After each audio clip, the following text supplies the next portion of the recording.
Great. Welcome, everyone. This is another talk from the series of Data Tech Talk, and I'm here today with a very special guest. Her name is Peggy Tsai. She's VP of Data Solutions in BigID, and she's here with me today to speak a little bit about, her role in the company she's working in, her past projects, as well as her experience in the data governance world. And data management space as well. And she's got some very valuable advice for all of you who are watching today. But I will let her introduce herself. Personally, this is my favorite part of my journey as a data consultant, where I get to speak to data thought leaders. And so I've created this series called DataTechTalk, and hopefully in the next few weeks you'll be able to see some more data experts coming here and talking about their experiences as well. So Peggy, I'll let you introduce yourself. Hi Shama, thank you for having me on your channel today. She said I am the VP of BigID. My role there is to help customers understand the BigID product and to align it with their data governance program. For those of you that are not familiar with BigID, we were founded 4 years ago as a privacy-centric platform. Our innovative data discovery capabilities help support privacy compliance, such as the General Data Protection Regulation and the California Consumer Privacy Act. Our strength in the marketplace is identifying all personal information that can be tied to an individual and operationalize a data subject access request. So nice to have you here, Peggy. And Peggy and I go quite a while back, like a few years back, where we actually had met up in one of the data meetups in New York. So it was such a delight to talk to you, Peggy. You're such an inspiration. I would love to know a little bit about your journey. So basically, you can go back as far as you want to. How you became the VP of BigID? Sure. So I just joined BigID January of this year, so January 2020. This is actually my first time working for a product for a vendor. So prior to joining BigID, I spent all of my career working in the financial services industry. I would say I spent the last more than 10, 15 years specifically in data management, enterprise data office roles for companies like S&P Global, AIG, and most recently at Morgan Stanley Wealth Management. So I've been very lucky because I feel that I've been able to work in very data-specific organizations that are very data-driven, and I've been in a position where I've been able to help build out their data governance programs, identify data strategies, and really understand what the business use cases are for data, and to help participate, operationalize those programs. And in the last 4 or 5 years, I would say it's been driven a lot by regulatory and compliance. So on the banking side, it's been a lot of projects focused on anti-money laundering, KYC, where it's about knowing your customer and having the customer data as the first and foremost important part of the company's assets. And then the last couple of years, as I said, with General Data Protection Regulation in Europe and the California Consumer Privacy Act, there's just been a lot of more emphasis on knowing your data, where it is, and making sure that you're not out of compliance. And really that's been the journey of how I actually came to BigID, because of my data governance practitioner experience, I would say, in terms of knowing how other companies have struggled and have tried to put together best practices in terms of data governance programs. And a lot of companies have a big focus on that. And now they're also focused on broadening and expanding their data governance programs for many other use cases as well. Thanks for that, Peggy. So, one of the question, of course, what we are going through right now, this incredible pandemic situation where a lot of companies are losing, millions of dollars because they are either not able to sell their solutions or they're not able to implement certain solutions given, people are not on the ground or in offices. Um, just a question from your end. What do you see? How are the companies actually navigating this pandemic? You can go as deep as you want to go. And of course, as a follow-up, for example, what do you see working most effectively in such situations? Well, I'm very fortunate in my role that I'm actually busier than ever before, and because um, I'm lucky enough to have everyone is working from home. I think that's the new normal. Everyone is, instead of traveling and spending time on an airplane and in conferences, everyone is more focused a little bit and in front of the computer and able to take calls. So I've been certainly talking to a lot of my colleagues in my network and a lot of my customers as well. And I think it really varies, right? Unfortunately, I have friends whose jobs have been furloughed in this situation, but I have talked to other folks who is a little bit more business as usual. Yes, projects have been postponed a little bit, but everyone is still very focused on their 2020 data priorities. I think when it comes to something like privacy regulations, the California Attorney General has said that they're not letting up on the July 1st deadline, which is they'll still continue to make sure that companies are in compliance with CCPA. So there's certainly still bigger things out there that companies still have to comply with. So I think it really varies with the situation and with the industry, and we're certainly here to help and talk through with many of our customers and prospects.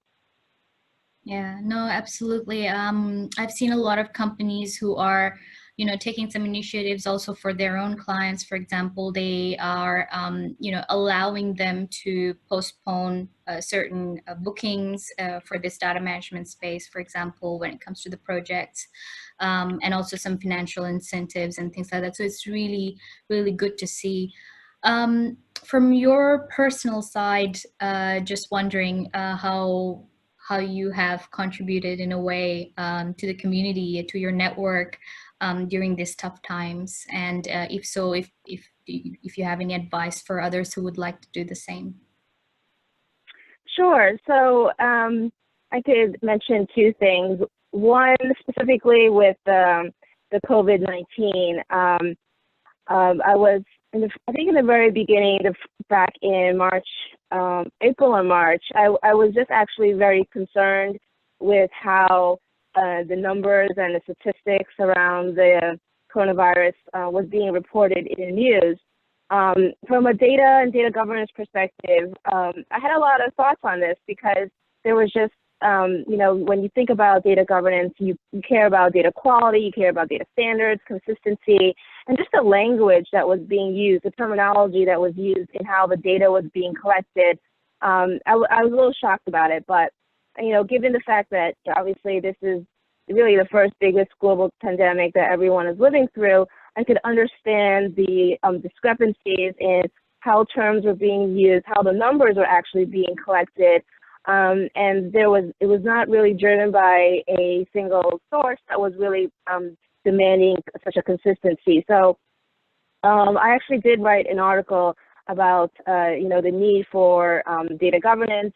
And I hope it transpires to further best practices on how data should be collected and used by many organizations. And then the other biggest gripe I would say I have is the way the visualizations were done. And you and I, Shama, know that it's so easy to distort numbers, just the way the numbers were being represented.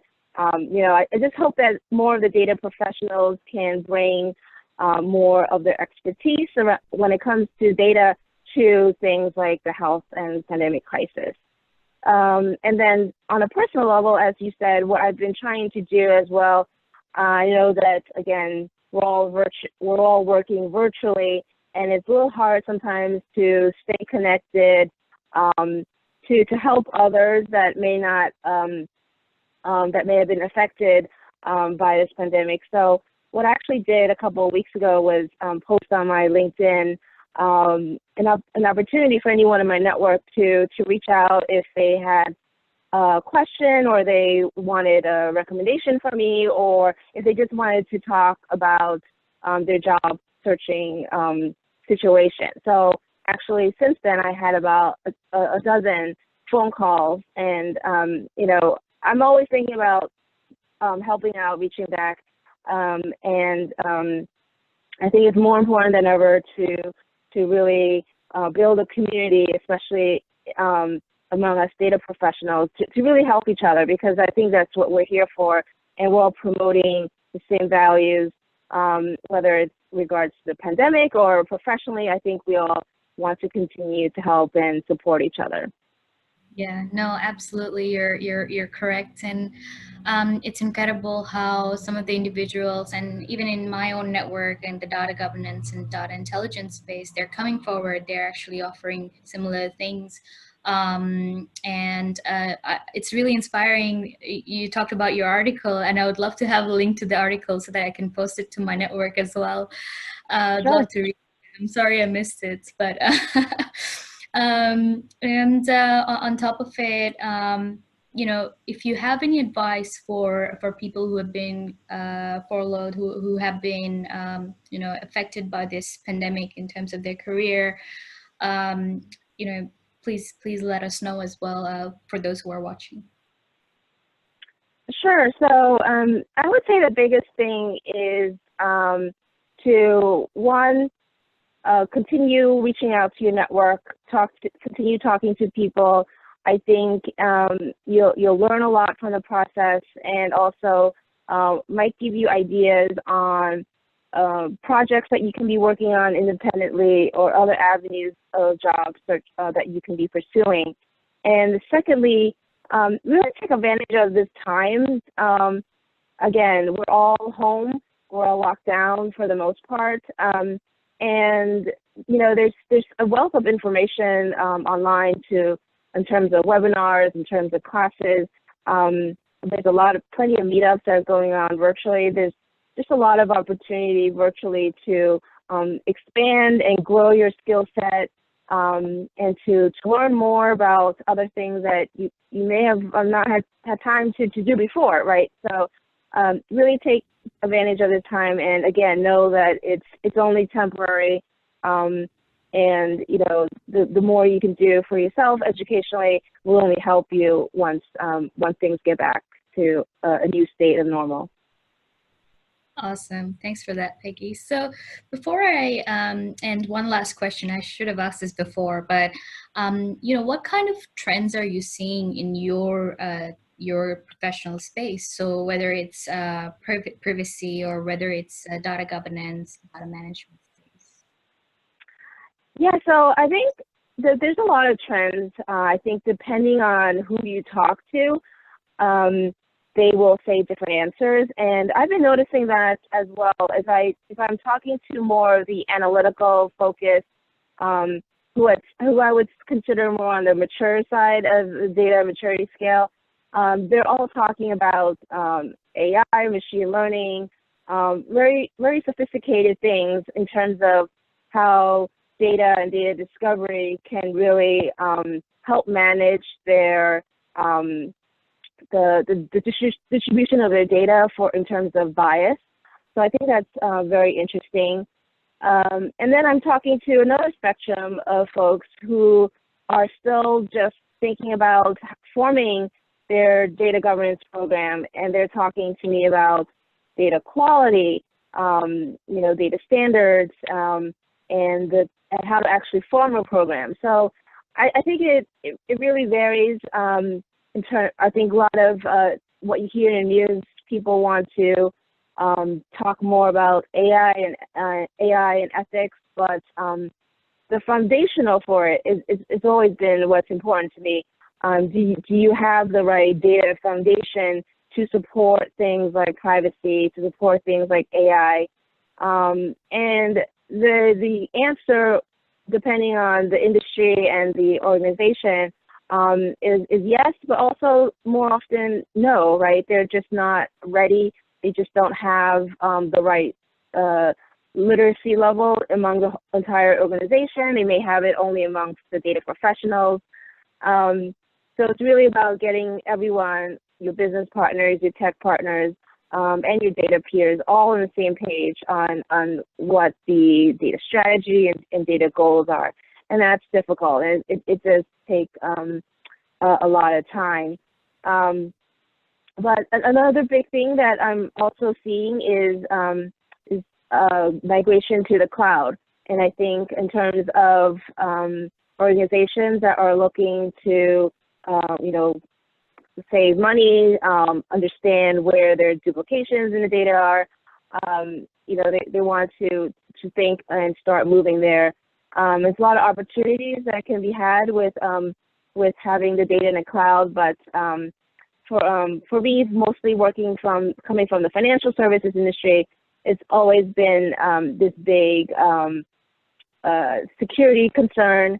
But I think a lot of that has been broken down. So we're going to see a lot of that trend in the next, certainly happening now and the next year or so. A lot of organizations really taking a further look at their data and think of working on cloud migration projects. Those are some really, really great insights, Peggy. Thank you so much. So that was the end of a very short discussion, but if you want to reach out to Peggy, please let me know in my inbox, and I will definitely pass on your messages to her. Peggy, thank you so much for joining us here today, and please feel free to let me know if there is anything that we can do from our sides to help you as well and your network as well. Thank you, Shama. It was great to be here. And if anyone in your network would like to reach out to me, please feel free to find me on LinkedIn. I'm also on Twitter as well. So Peggy_Tsai is my Twitter handle. Awesome. Awesome. Thank you so much, Peggy, and have a lovely day. Thanks, Shama. Bye.